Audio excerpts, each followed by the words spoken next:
Alam mo, kapag mag-a-abroad ka, dapat buo at malakas ang loob mo.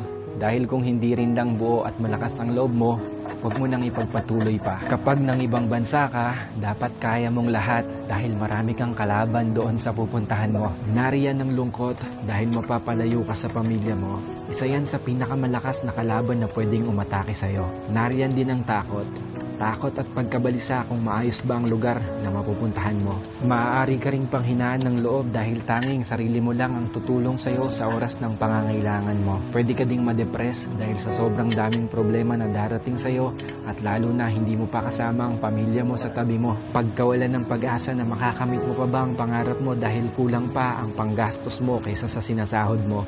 At marami pang iba. Ilan lang yan sa maaari mong maranasan kapag nang ibang bansa ka.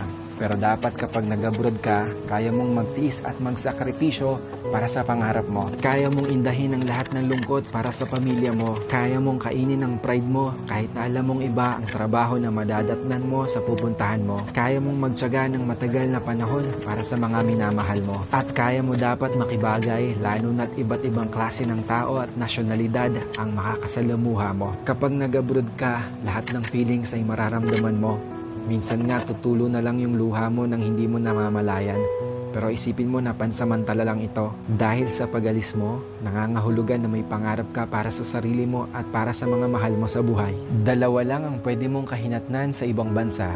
Ito ay matalo ka o magtagumpay ka. Kaya dapat alam mo ang dahilan kung bakit ka nag-abroad.